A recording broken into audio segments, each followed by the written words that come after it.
BJP నుంచి చేస్తే మునుగోడు ఉప ఎన్నికల్లో మేము టీఆర్ఎస్కి బతిచ్చి ఆయన ఓడించాం. మళ్ళీ ఆయన బీజేపీ నుంచి మళ్ళీ కాంగ్రెస్లోకి వచ్చాడు.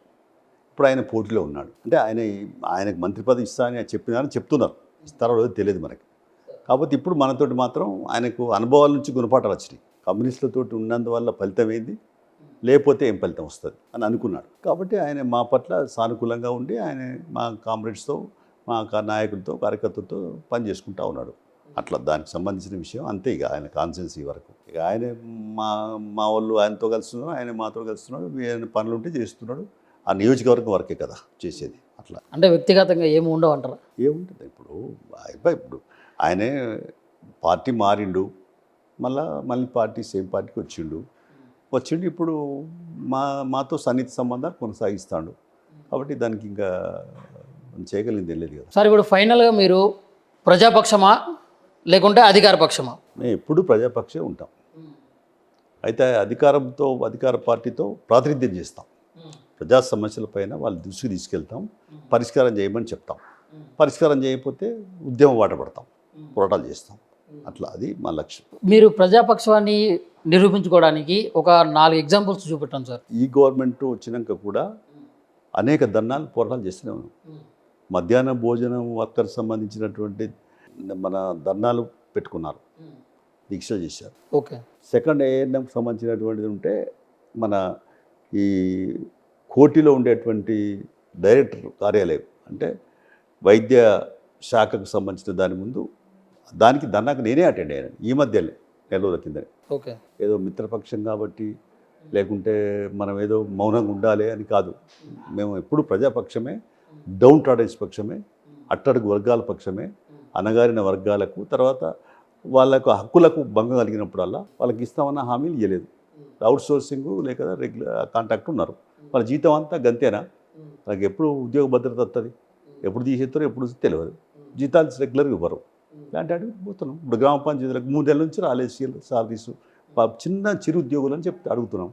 మా వాయిస్ ఇస్తున్నాం. ఎక్కడ మేము మిత్రపక్షం లేకుంటే ఆ పక్షం ఈ పక్షం అనేది ఏం లేదు. ప్రజల పక్షంగానే మా వాయిస్ ఇస్తూనే ఉన్నాయి, ప్రతి సందర్భంగా మాట్లాడుతూనే ఉన్నాం. దానికి అక్కడ ఏమి ఇబ్బంది పడాల్సిన అవసరం మాకేం లేదు. ఎందుకంటే తప్పుని చూపడమే కమ్యూనిస్ట్. చూస్తూ ఊరుకుంటే కమ్యూనిస్ట్ కాదు. అవును. అన్యాయం జరుగుతా అంటే దాన్ని ఎదిరించడోడే కమ్యూనిస్ట్. నాకేం సంబంధం లేదని అనుకుంటాడు కమ్యూనిస్ట్ కాదు. అందుకని ఉన్న పరంగా ఇప్పుడు రాష్ట్రంలో కానీ దేశంలో కానీ అంటే ప్రతి కార్మికుడు ఒక కమ్యూనిస్టు అని అంటోలో ఏమన్నా ఇబ్బంది ఉందా సార్? ప్రతి కార్మికుడు కమ్యూనిస్ట్ కాలేడు.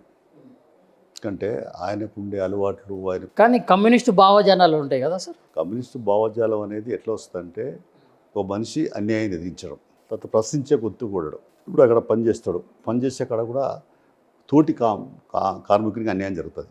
అప్పుడు ప్రశ్నించేటప్పుడే వాడు కార్మిక నాయకుడు అంటారు. తన కడుపు నింపితే కాదు, ఇతర కడుపు నిండాలనేటోడే కమ్యూనిస్ట్. ఓకే. తన కడుపు నిండితే చాలు సంతృప్తి అనేటోడు కమ్యూనిస్ట్ కాదు. ఇతరుల కొరకు ఆలోచించేవాడే కమ్యూనిస్ట్. ఓకే. కార్మికుడు అంటే తన హక్కు కొరకు కొట్లాడతాడు. కార్మిక సంఘం అంటే కార్మికులందరూ కలిసి కొట్లాడతారు. పార్టీ సిద్ధాంతాలను నమ్ముకొని పనిచేసిన మీరు అదేవిధంగా ఇప్పుడు డబ్బు కోసమో లేకుంటే పదవుల కోసమో వాటిని పక్కదారి పట్టిస్తున్నారు సిద్ధాంతాలని అని చెప్పేసి ప్రజలు కొంతమంది మాట్లాడుతూ ఉంటారు. మరి ఆ ప్రజలకి మీరు ఏ సమాధానం చెప్తారు సార్? ప్రజలకు ఏం జవాబు చెప్పాలి? ఇప్పుడు మేము చిన్నప్పటి నుంచి వెళ్ళి 75 నుంచి కమ్యూనిస్ట్ పార్టీలో చేరినాం. 50 సంవత్సరాలు అయిపోతుంది. శాఖ అంటే పార్టీ ప్రాథమిక సభ్యత్వం నుంచి శాఖ కార్యదర్శి నుంచి వెళ్ళి రాష్ట్ర కార్యదర్శి నుంచి జాతీయ కార్యవర్గ సభ్యుడి దాకా ఎదిగాం. మాకున్న పరిమితులలో ప్రజాపతిని కూడా ఎన్నికయ్యాం. సర్పంచ్గా, మండల పరిషత్ అధ్యక్షుడిగా, జెడ్పీటీసీగా, ఎమ్మెల్యేగా, నిర్దబ్రి అసెంబ్లీగా వివిధ బాధ్యతలు నిర్వర్తించి ప్రజల పక్షంగా పనిచేశాం. మేము ఏ పనులు చేసినామో ఇప్పటికీ గుర్తులు చిహ్నాలు ఉన్నాయి. మేము సాధించిన విజయాలు కళ్ళకు కనపట్టేట్టు ఉన్నాయి. పార్టీలు మారాలని అనేక రకరకాల ఒత్తిళ్ళు వచ్చినా మేము నమ్మిన సిద్ధాంతాన్ని దాన్ని కొనసాగింపుగానే మేము ఎప్పుడైతే ఈ కమ్యూనిస్ట్ పార్టీలో చేరినామో అదే పార్టీలో అనేక ఆటుపోట్లు వచ్చినా, ఇబ్బందులు వచ్చినా తట్టుకొని నిలబడుతూ ఎదుగుతూ పోతున్నాం. అనేక కేసులు వచ్చినాయి, మర్డర్ కేసులు వచ్చినాయి, కూడా తిరిగినాం. ఇప్పుడు ఒక ఉదాహరణ చెప్తే ఆశ్చర్యపోతుంది. ఇప్పుడు యూరియా షార్టేజ్ అంటున్నారు. యూరియా మేమేం చేసినాము, గోడౌన్లో యూరియా ఉన్నది, బయటకు యూరియా లేదు. 15 ఏళ్ళ కింద మేము పోయి ఆ గోడౌన్లో దాడి చేసి ఆ తాళం బలగొట్టి నేనే స్వయంగా మా ఎమ్మెల్యేగా పనిచేసినోని మా పార్టీ నాయకత్వం అందరం కలిసిపోయి కొన్ని తరబలు కొట్టాం. తెల్లారి నుంచే యూరియా షార్టేజ్ లేకుండా అయిపోయింది. అంటే పోరాటాలు, మిలిటరీ పోరాటాలు అవసరం. అవును. అవి లేకపోతే కూడా కదా. ఇప్పుడు వరదకాల పోరాటం, లేకుంటే సాగునీటి ప్రాజెక్టు పోరాటం, నాగార్జున సాగర్ ఎవరు సాధించారు? కమ్యూనిస్టులే. అవును. ఇవన్నీ సాధించినాయని నాగార్జున సాగర్ నదికొండ ప్రాజెక్ట్ అని అప్పుడు బుర్రకథ పెట్టి చెప్పింది. లేకుంటే శ్రీరామ్ సాగర్ ప్రాజెక్ట్ అని, లేకుంటే మేము వరదకాల పోరాటం, ఇవన్నీ పోరాటాలు. డిండి నక్కలగండి మా కమ్యూనిస్ట్ పార్టీ నల్లగొండ జిల్లా పార్టీ ఆ పోరాటం చేసింది. కానీ ఇట్లా ప్రతి చోట పోరాటాలు చేసింది మేము. ఇప్పుడు వరదకాలం వచ్చింది, హుస్నాబాద్ ఏరియా అంతా మొత్తం ఇటు కరీంనగర్ నుంచి వెళ్ళి మెట్ట ప్రాంతాలకు అంతటి గంగాధర, ఇటు సిరిసిల్ల ఈ ప్రాంతాలకు వచ్చినాయి. మరి శాశ్వతంగా నీళ్ళు ఉన్నాయి. పోరాటాలు, ఉద్యమాల ద్వారానే సాధించబడతాయి. ఓకే. అంటే ప్రభుత్వాలు దృష్టికి తేవాలి కదా. తెస్తున్నాం, పోరాడుతున్నాం. ఇప్పటికి కూడా మచ్చ లేకుండా ప్రశ్నించే గొంతుకలనే ఉంటున్నాం. ఇప్పటికి ఎంత వయసు వచ్చింది, ఏం చేస్తుంది కాదు. ఇప్పటికి కూడా పారదర్శకత, జవాబుదారీతనంగా ఒక కట్టుబడి ఉండి, సిద్ధాంతానికి కట్టుబడి ఉండి, మాట కట్టుబడి ఉండి, విలువలతో బతుకుతున్నటువంటి పరిస్థితి చూస్తున్నారు ప్రజలు. అందుకనే ఎక్కడ పోయినా కూడా చాడ వెంకరెడ్డి అంటారు. దానికి రాష్ట్రంలో కానీ కేంద్రంలో కానీ పాలకులు మాత్రమే అంటున్నారు సార్. పాలకులు ఉభయ కమ్యూనిస్టు పార్టీలని గుర్తిస్తున్నాయా? వాటితో మాకు సంబంధం లేనట్టు చాలా ధీమాతో ఉన్నట్లయితే కనిపిస్తూ ఉన్నాయి. వాళ్ళు ఎక్కడెవరున్నా వామపక్షాలు, అందులో ఉభయ కమ్యూనిస్ట్ పార్టీలదే ప్రజా సంఘాలు, అనుబంధ సంఘాలు ఎక్కువ కలిగి ఉన్నటువంటి ఒక లక్షలాది మందితో ఉన్నటువంటి పార్టీలు, కోట్లాది మంది సానుభూతి పరులు ఉన్నటువంటి పార్టీలు, లక్షలాది మంది కార్మికులు, ప్రజా సంఘాల కార్యకర్తలు, క్రియాశీల కార్యకర్తలు ఉన్నాయి పార్టీలు ఇవి. ఇప్పుడు ఆంధ్రప్రదేశ్లో కొన్ని ఈ మధ్య అంగన్వాడీస్, లేకుంటే మధ్యాహ్న భోజనం ప్రభుత్వం దిగొచ్చి చర్చ చేసి పరిష్కారం చేస్తుంది కదా.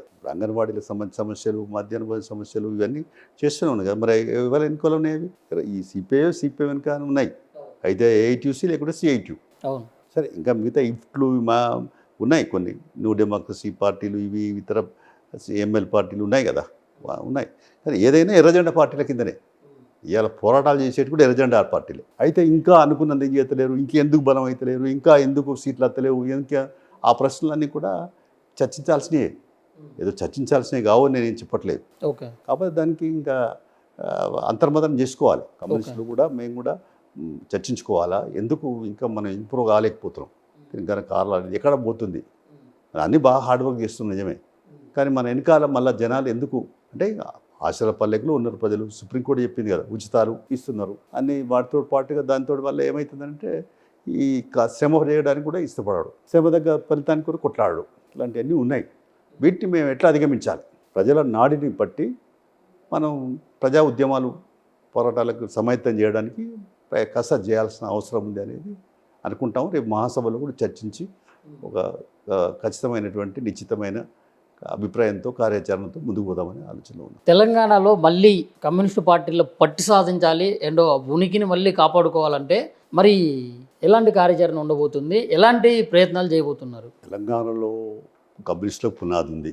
ఇక్కడ బీజేపీ అడ్డా పెట్టే ప్రయత్నాలు సాగిస్తుంది. కాబట్టి దాన్ని అధిగమించాలంటే కమ్యూనిస్టులు ఒక పటుత్వమైనటువంటి ఒక దీర్ఘకాలిక కార్యాచరణ రూపొందించుకోవాలి. మతోన్మాద బీజేపీ దుర్గతను ఎండగడుతూ ప్రజల హక్కులపైన దాడులు ఏవైతే చేస్తున్నారో పెట్టుబడిదారులు కానీ ఇతరులు కానీ చేస్తున్న వాటిని హక్కులు హరించేటువంటి పాలకులు కానీ ఎవరు హక్కులు హరించినా ప్రజల గొంతుగా ఉండి ప్రజల విశ్వాసాన్ని పొంది ప్రజాపక్షంగా ప్రజల విశ్వాసం చూరగొనేటువంటి మా కమ్యూనిస్టులు మా వాళ్ళే, మేమే అసలు మాకు మేలుకోరేటోళ్ళు కమ్యూనిస్టులే, ఎవడు కోరడు అనే వాతావరణాన్ని సృష్టించుకోవాల్సిన నైతిక బాధ్యత కమ్యూనిస్టులపై ఉన్నది. ఆ బాధ్యతను స్వీకరించాలి. మేమందరం పనిచేయాల్సిన అవసరం ఉంది. దానికి అంతర్మదనం చేసుకొని మేము కూడా పునరీకరణని కమ్యూనిస్ట్ పార్టీలు కూడా ఒక వేదిక మీదకి వచ్చి కార్యాచరణతో ముందుకు పోతే తెలంగాణలో గత వైభవాన్ని తీసుకొచ్చడానికి మార్గం సుగమం అవుతుంది. ప్రయత్నాలు చేస్తే ఫలితాలు వస్తాయని ఆశాభావాన్ని వ్యక్తం చేస్తాం. ఇప్పుడు ఇంతకుముందు పట్టణాల్లో కాకపోయినా కానీ ఉభయ కమ్యూనిస్టు పార్టీలు అంటే గ్రామ స్థాయిలో అయితే మాత్రం చాలా బలంగా ఉండేవారు. మరి ఇప్పుడు గ్రామ స్థాయిలో కూడా ఆ పట్టు అనేది లేకుండా పోయింది మీకు. మళ్ళీ ఆ పట్టుని మళ్ళీ ఎట్లా అంటే ఎటువంటి ప్రణాళికతో ముందుకు వెళ్ళబోతున్నారు అనేది ఇంపార్టెంట్. పట్టు అనేది సమస్యలు తీసుకుంటేనే, ప్రజల సమస్యలు ఉంటేనే ఆ సమస్యల కొరకే, సమస్యల పరిష్కారం కొరకు, సమస్యలు ఎట్లా అయితే వాటిని అధిగమించాలో వాటి కొరకే ప్రజలు వెనకాల ఉంటారు, ఎర్రజెండా పార్టీ వెనకాల.